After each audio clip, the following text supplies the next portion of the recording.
আমি যখন ছোট ছিলাম তখন আপা রুমে আমায় থাকতে দিত। আপা আমায় প্রতি রাতে গল্প শোনাতো, কিন্তু আমার বয়স যখন 14 তখন আমি ক্লাস 10-এ পড়তাম। তারপর পর থেকে আমার আপা আমায় তার রুমে থাকতে দিত না। আপা বলতো, তোর এখন বয়স হয়েছে, তুই তোর রুমে ঘুমা। আমার তখন কিছুই ভালো লাগতো না। একদিন আমি সন্ধ্যা হতেই আপার রুমের কাঠের নিচে শুয়ে রইলাম। রাত যখন গভীর হলো, আপা তখন ঘুমে বিভোর। আর এই সুযোগে আমি, তাহলে মূল ঘটনাটি বলি। এটি আমার জীবনের একটি সত্য ঘটনা। আমরা 3 ভাই বোন। আমি সবার ছোট। ভাইয়া আর আপার সাথে আমার বয়সের পার্থক্য প্রায় 14 ও 13 বছরের। ছোট বলে সবার খুব আদরেরও ছিলাম আমি। ভাইয়া আর আপার খুব বেশি ভালোবাসা পেয়েছি আমি। বাবা একটা সরকারি কলেজে ইংরেজি পড়াতেন। ভালোই নামডাক ছিল তার। বাবার চাকরির সুবাদেই শহরে আসা তার। আমার মা একজন গৃহিণী। বাসা ভাড়া, পড়াশোনার ব্যয় বাবদ খরচ পড়ত অনেক। তাই বাবা বাসায় ব্যাচ পড়াতেন। অনেক স্টুডেন্ট ছিল বাবার। 4 কামরার ফ্ল্যাটের একটা কামরা বাবার পড়ানোর জন্যই ফিক্সড ছিল। আমার যখন জন্ম হলো ভাইয়া তখন ক্লাস 10-এ পড়ে আর আপা সপ্তমে। আপা আর ভাইয়া সারাক্ষণ আমাকে নিয়েই পড়ে থাকত। আমি ছিলাম ওদের খুব আদরের ছোট ভাই। আমার সবুজ নামটা আপা আর ভাইয়াই রেখেছিলেন। আপার নাম সাদিয়া আর ভাইয়া রবিন। ভাইয়া অন্য সব ছেলেদের মতো বাইরে যেত না। কোনো আড্ডায়ও কখনো দেখা যায়নি তাকে। পড়াশোনায় ব্যস্ত থাকতেন সারাক্ষণ। আর বাকি সময় আপা আর আমাকে নিয়েই কাটত তার। আপা খুব শান্ত স্বভাবের ছিলেন। আপা অনেক সুন্দরীও ছিলেন। আগুন সুন্দরী যাকে বলে। আপাকে যে কোনো ছেলে দেখলে বিয়ে করতে চাইবে চোখ বুজে। বাবার মতো হয়েছিলেন। বাবার উচ্চতা, গায়ের রং, চেহারা সব আপার মধ্যে ছিল। ভাইয়ার মতো আপাও পড়াশোনায় ভালো ছিলেন। আমার আম্মা খুব সাধারণ একজন মানুষ। নিরেট ভালো মানুষও বটে। তার সন্তান আর সংসার নিয়েই তিনি পড়ে থাকতেন। আমি আর ভাইয়া বাবার হাইট ছাড়া বাকি সব দিক আম্মাকে নকল করে এসেছিলাম। আম্মার গায়ের রং কিছুটা চাপা ছিল। আমাদেরও তাই। বাবা ছিলেন প্রচণ্ড রাগী, গম্ভীর আর চুপচাপ একজন মানুষ। বাবাকে খুব কমই হাসতে দেখেছি আমি। ভাইয়া আমি বাবাকে অনেক ভয় পেতাম। তবে আপা বাবাকে ভয় পেতেন বলে মনে হতো না। বাবা আসলে আপাকে অনেক বেশি ভালোবাসতেন। আপা ছিল বাবার গল্প করার সঙ্গী। আপা বাবাকে রোজ সকালে খবরের কাগজ পড়ে শোনাতেন। বিভিন্ন খবর নিয়ে আলোচনাও করতেন দুজন। আমি আর ভাইয়া বাবার চোখ এড়িয়ে চলতে পারলে বাঁচতাম। তবে আম্মা আর বাবার মধ্যে খুব মিল ছিল। বাবা এত রাগী হওয়া সত্ত্বেও কখনো আম্মার সাথে উঁচু স্বরে কথা বলেননি। বাবা কোনো কাজ করার আগে আম্মাকে জিজ্ঞেস করতেন, রুনা তুমি কি বলো? এটা করলে ভালো হবে তো? আম্মা বলতেন, তুমি যা ভালো বোঝো তাই করো। আহা, তোমার কি মতো? আর আপা যখন একটু বড় হলেন, আম্মা বাবা দুজনেই আপার সাথে পরামর্শ করতেন। আপা খুব বুদ্ধিমতী ছিলেন ছোট থেকেই। আমার বয়স যখন 8 বছর পেরোলে আম্মা অসুস্থ হয়ে পড়লেন। পর 2 বার অপারেশন করা হয়। আমার দায়িত্ব এসে পড়ে আপার উপর। সে বছর আপার আর স্কুলে যাওয়া হয়নি। 1 বছর গেপ হয়ে যায় আপার। মা অপারেশন এর রোগী, তার উপর আরও নানা জটিলতায় বেড রেস্ট-এ যেতে হলো তাকে। আপা তখন এক হাতে সব সামলাতেন। দাদাবাড়ির দিকে কেউ ছিল না। দাদা দাদি বেঁচে নেই আর বাবা একমাত্র সন্তান ছিলেন তাদের। আর নানু নিজেই অনেক অসুস্থ। অগত্যা আপাই আমার দেখাশোনা, মায়ের দেখাশোনা করতেন। বাবা একটা কাজের মহিলা রাখলেন, রান্না বাড়া আর বাকি কাজ করার জন্য। আমার খাওয়া, ঘুম, গোসল সব আপার দায়িত্বে ছিলে। মাকেও দেখতে হতো। তখন থেকেই আপার সাথে আমার গভীরতা আরও বাড়ল। রাতে আপার সাথে আমি ঘুমাতাম, আপা আমাকে বিভিন্ন গল্প শোনাতো, আর আমি গল্প শুনতে শুনতে ঘুমিয়ে যেতাম। আপার হাতে ছাড়া ভাত খেতাম না। সারাক্ষণ আপার সাথেই থাকতাম। আপা আমার বিন্দুমাত্র অযত্ন করেনি। মায়ের পুরোপুরি সুস্থ হতে 1.5 বছর লেগেছিল। আমি ততদিনে আপার ভক্ত হয়ে গেছি। আপাকে ছাড়া ঘুম, খাওয়া দাওয়া, গোসল কিছুই হতো না আমার। মা সুস্থ হওয়ার পরও আমি আর মায়ের সাথে ঘুমাতে যাইনি। আপা স্কুলে চলে গেলে বারান্দায় দাঁড়িয়ে থাকতাম। কখন আপা আসবে সে অপেক্ষায়। মা আমাকে গোসলের জন্য নিতে পারতেন না। মায়ের হাতে খেতামও না। মাঝে মাঝে ভাইয়া বুঝিয়ে খাওয়াতেন। মায়ের অসুস্থতা মায়ের সাথে আমার দূরত্ব বাড়িয়ে দিয়েছিল অনেকটা। আপাও আমাকে ছাড়া বেশিক্ষণ থাকতে পারতেন না। স্কুল ছাড়া কোথাও যেতেনও না। আমাকে ছাড়া আপা কোনোদিন খেত না। আমি না ঘুমালে আপাও ঘুমাতো না। আমার মাথার চুলগুলো ছোটবেলা থেকেই সুন্দর ছিল। আপা খুব যত্ন করতেন আমার চুলের। আমাকে খাওয়ানো শেষ করে তবে আপা খেতেন। আপা তার হাত খরচ আর টিফিনের টাকা জমিয়ে রাখতেন। সে টাকা দিয়ে আমার জন্য জিনিসপত্র কিনতেন। আপা নিজে সাজতেন না কখনো, কিন্তু আমাকে সাজাতেন। আমি খুব চঞ্চল ছিলাম। সারাক্ষণ ছুটাছুটি করতাম, জিনিসপত্র নষ্ট করতাম। আপার জন্য আমাকে কেউ কিছু বলতে ও পারত না।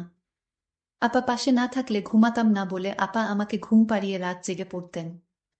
আমাকে আপা রোজ একটা করে গল্প বলতেন।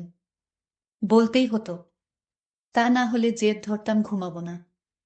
আপার কাছে রোজ আবদার করতাম যতীন্দ্র মোহন বাগচির কাজলা দিদি কবিতা শোনানোর জন্য। কেন জানি খুব ভালো লাগতো, আবার কষ্ট হতো। বাবাকে ভয়টা খুব বেশিই পেতাম। বাবা যখন ছাত্রদের পড়াতেন তখন দরজার পাশে গিয়ে দাঁড়িয়ে থাকতাম। কখনো বাবার সাথে চোখাচোখি হয়ে গেলে দিতাম ভু করে দৌড়। পড়াশোনার হাতেখড়ি আপার হাতেই।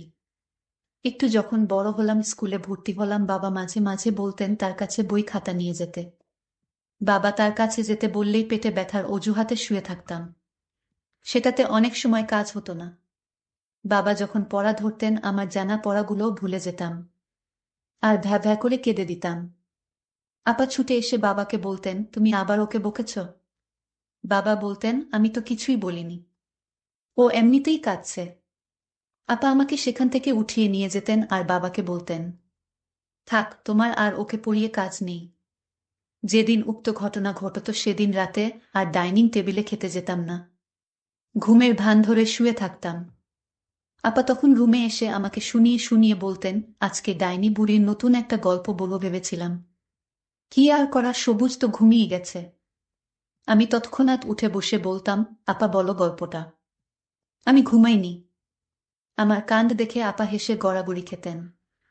বাবা বা আম্মা কেউই কখনো আপার কথার বাইরে যায়নি। বাবা দেখতাম সব সিদ্ধান্ত নেওয়ার আগে আপার সাথে আলোচনা করতেন। আম্মাও তাই। আমি মোটেও আপা আর ভাইয়ার মতো হইনি। পড়াশোনার কাজ দিয়েও যেতাম না। সারাক্ষণ দুষ্টুমিতে ব্যস্ত ছিলাম। আপা টুকটাক পড়াতেন। একটু পরেই উঠে যেতাম। বই ছিঁড়ে কুটি কুটি করা ছিল আমার একটা অভ্যাস। পড়ার চেয়ে বেশি বইই ছিঁড়েছি আমি। ভাইয়া ততদিনে মেডিকেল এ চান্স পেয়ে চলে গেছেন অন্য শহরে। আপা বাবার কলেজেই পড়তেন। আমাদের বাসা থেকে খুব একটা দূরে ছিল না কলেজ।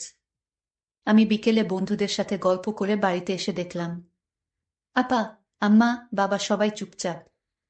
বাবা প্রচণ্ড রেগে আছেন, বোঝাই যাচ্ছে। আম্মা বারবার আঁচলে চোখ মুছছেন। আপাকে আস্তে করে জিজ্ঞেস করলাম, কি হয়েছে আপা? আম্মা কাঁদছেন কেন? আপা বললেন, তুই হাত মুখ ধুয়ে পড়তে বস। বড়দের কথার মধ্যে থাকতে হয় না বলেছি না। যা তুই। আপা, আসছি। আপার কথা মতো রুমে চলে আসি। তবে একটু পর পর উকি দিচ্ছিলাম কি হয়েছে জানার জন্য। বুঝলাম না কিছুই। শুধু বাবাকে বলতে শুনলাম, এ বাসায় ওর নাম আর তুলবে না। ওর সাথে কেউ যোগাযোগ রাখবে না। ও যেন এদিকের পথও না মারায়। বাবা কার কথা বলেছেন বুঝতে পারিনি। তবে এরপর থেকে দেখতাম ভাইয়া আর আসতেন না। আম্মা আর আপা বাবাকে লুকিয়ে ভাইয়ার সাথে কথা বলতেন। আমাকে নিষেধ করতেন ভাইয়ার সাথে কথা হয়েছে সেটা বাবাকে না বলার জন্য। আপার কথা আমি অক্ষরে অক্ষরে পালন করতাম। আমি ধীরে ধীরে বড় হতে লাগলাম, এখন আমি ক্লাস 9-এ পড়ি। আমি আপাকে বলতাম, আপা তুমি আজ আমাকে গোসল করিয়ে দাও।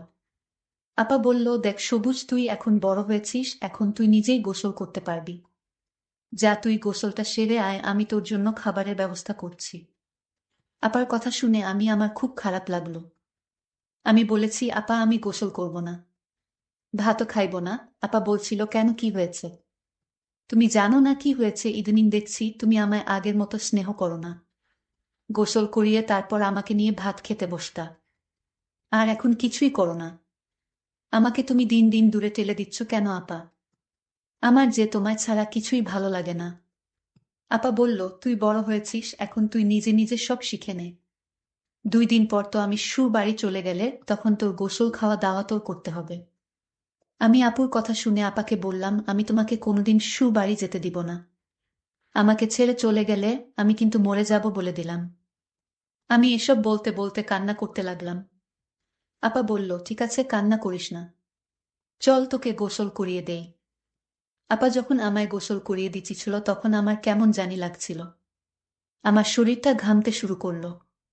আপা জিজ্ঞেস করল, কিরে তোরে গোসল করালাম, তারপরও তুই এভাবে ঘামতেছিস কেন? আমি আমার ভাইয়ের কথা শুনে অবাক হয়ে হলাম। সবুজ এসব কি বলছে? সবুজ তো কোনোদিন এই কথা আমাকে বলেনি। আজ কেন বলল? আমি বুঝতে পারছিলাম ভাইয়ের মনে মনে কি চলছিল। যাই হোক, তাকে গোসল করিয়ে ঘরে এসে খাবার দিলাম। আমি বললাম, নে এবার খেয়ে নে। সবুজ বলল, না আমি খাবো না। কেন খাবি না? নিজের হাতে খেয়ে নে।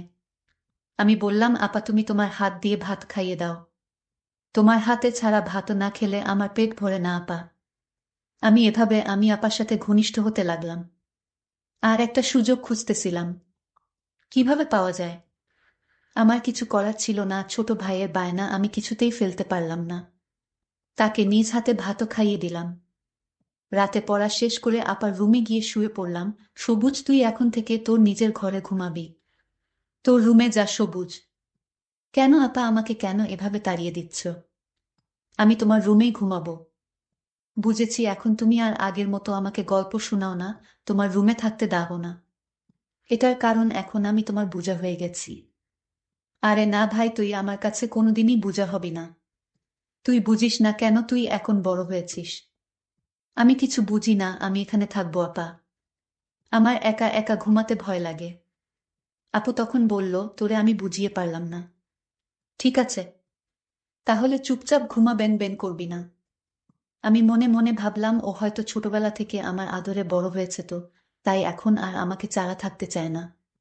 কিন্তু আমার এই ধারণা সম্পূর্ণ ভুল ছিল। আমার ভাই যে দিন দিন এত দুষ্ট হয়ে যাবে তা আমি ভাবতেই পারি না।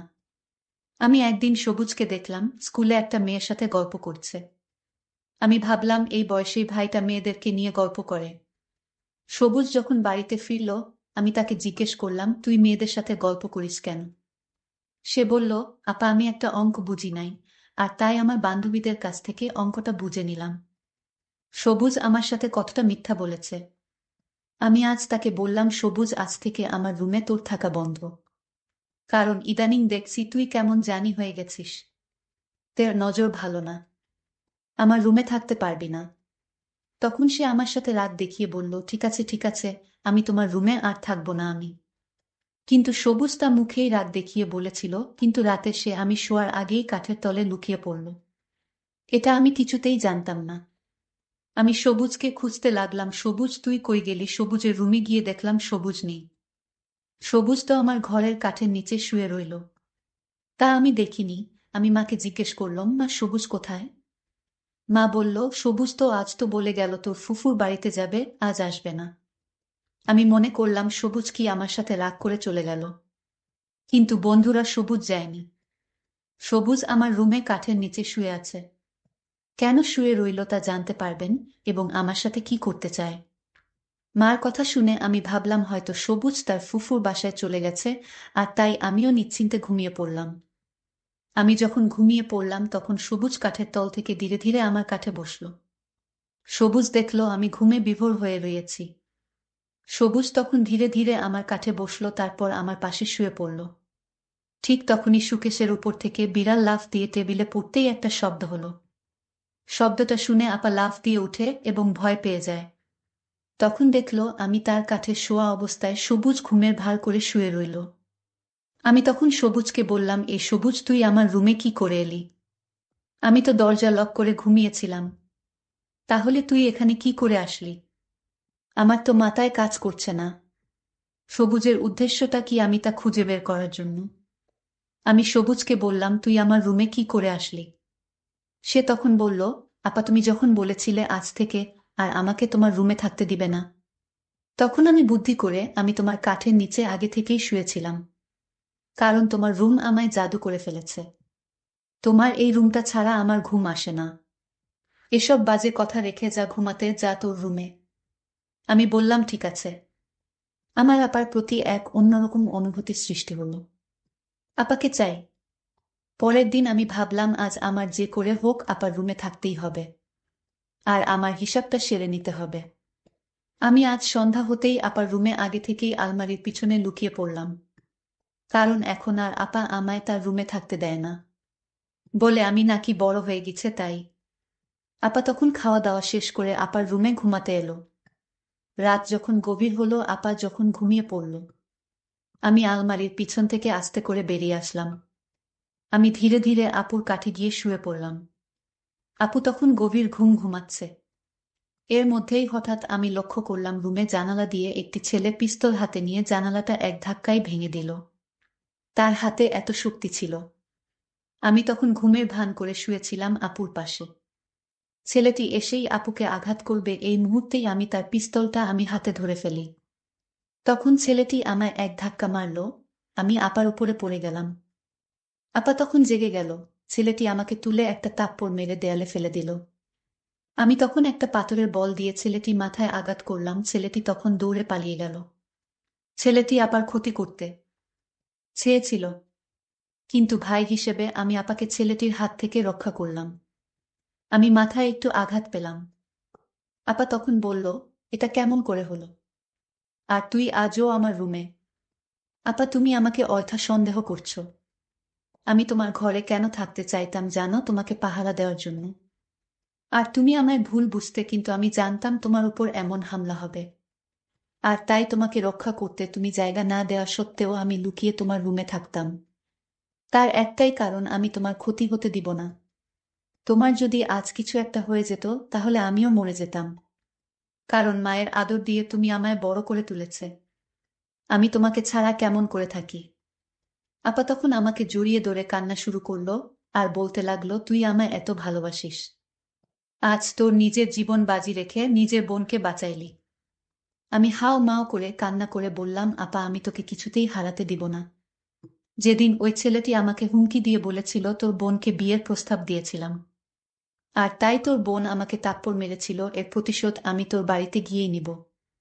আর তখন থেকেই আমি তোমার রুমে থাকতে চেয়েছি, কারণ আমি জানতাম ওই ছেলেটি যে কোনো সময় রুমে এসে তোমার ক্ষতি করতে পারে। আর তাই তোমাকে পাহারা দেওয়ার জন্যই আমি তোমার রুমে তোমার বিনা অনুমতিতে থাকতে চেয়েছি। আপা গর্ব বলল, প্রতিটা ঘরে ঘরে যেন তোর মতো ভাইয়ের জন্ম হয়।